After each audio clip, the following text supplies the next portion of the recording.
The thing about productivity apps is that they fundamentally respect your time. They don't do that. So, as you know from me telling you 1,000 times already, I have ADHD. I have tried every productivity system on earth, like a streak, a gentle reminder, an app that grows a little tree while you focus, or maybe the timer that closes your apps after a while. And they all fail for the same exact reason. An app can only ask so nicely. You can swipe a notification away. You can't swipe a solenoid away from slamming your laptop shut. So I built two things that don't ask for your permission. One punishes my laptop. It ends my work session physically, whether I'm ready or not. And the other punishes my reputation. If it catches me procrastinating, for example, well, it will post to my actual account in front of all of you exactly what I was doing instead of working, and potentially even worse. So one has a body and the other has a software with my password in it. And then I made the mistake of letting them talk to each other. So we're going to build the software one first, of course, but that's the one that could actually ruin my life if I really wanted to. And I wanted to get it out of the way while I was still brave. This one will live on my machine, on my laptop itself through software. The deal I made with myself is if I procrastinate during a work block, a script posts a pre-written confession to a real account. These are extremely offensive things to say, something that you wouldn't want, posted and come back later. It's basically just one script that's watching what I'm doing, which window has the focus, how long I've been idle for, whether, the research that I'm doing is quietly becoming YouTube or TikTok or something. Cross a threshold during a focus block and then 90 seconds idle, or maybe like 4 minutes straight on a domain that isn't on the allow list, and it just simply posts straight to the API, which again, that costs money too. So no confirmation dialogue. That's the point, because it should always be in the back of my head. So I wrote a couple things like, simple ones like, oh, I was supposed to be working. I've been watching drone videos for 45 minutes. But these are like, who cares? No one looks at it. I went and grabbed the most offensive things I could find, pasted it in, and then used that essentially as my collateral.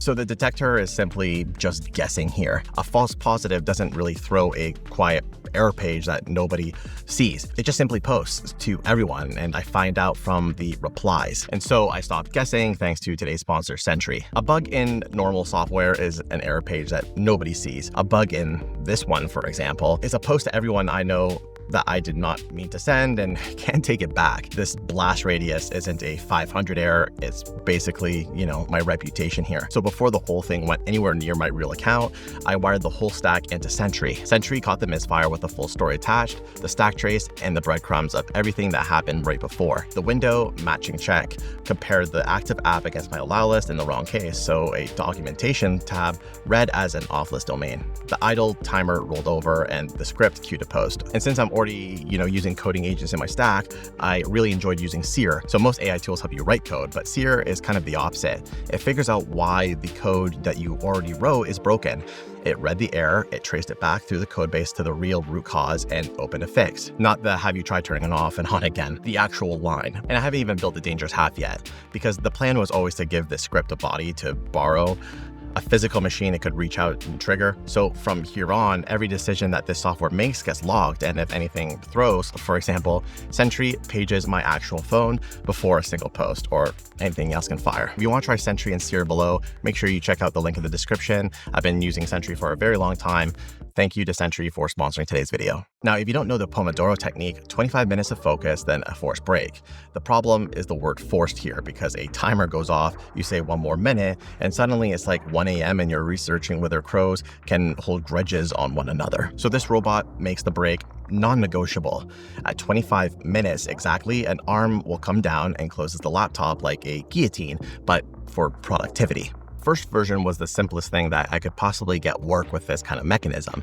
So I have one servo body right here, has high torque in it, so that's really good. A 3D printed arm and an ESP32 telling me to swing down. So nothing that's going to really do a lot, but again, it sits up at a 120-degree angle, and I just send it one command and it'll just sweep down and push the lid shut. At least that's the hope. And so after printing all of these parts and placing them in, it was surprisingly a lot of work in Fusion 360, but it works. It closes the laptop.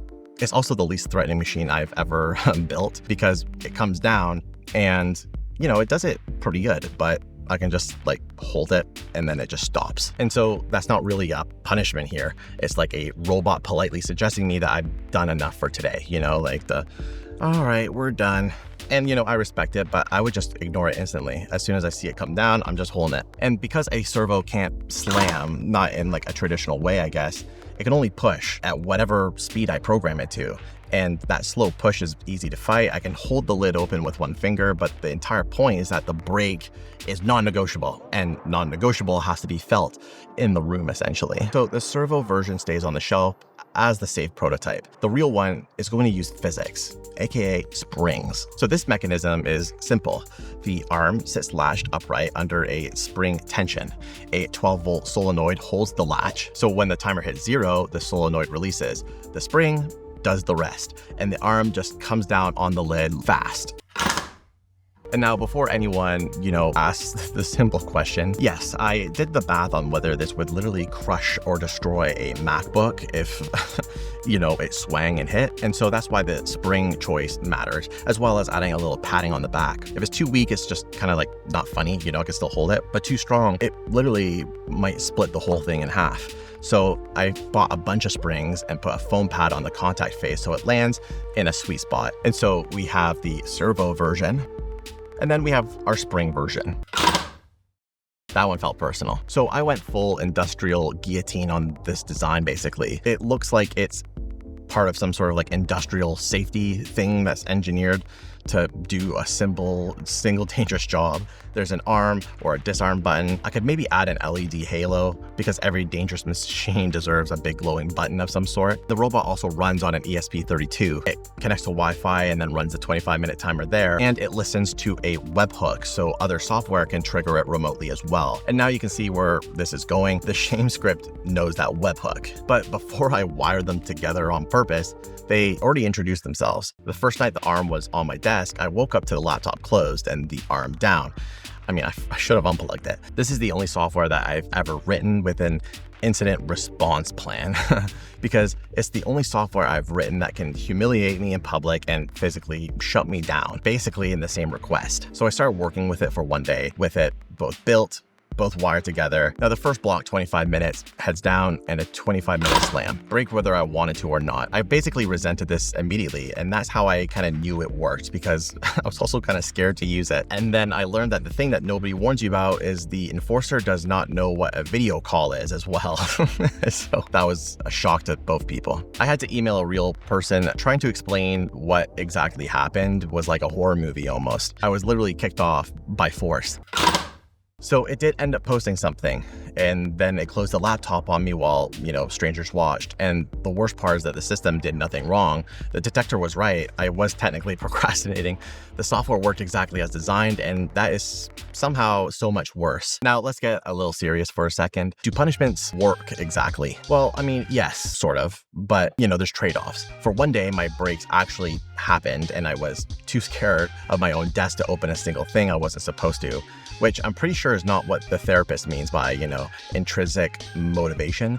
One cold little script that knows its webhook and one dumb robot with a spring, zero intelligence in any of it.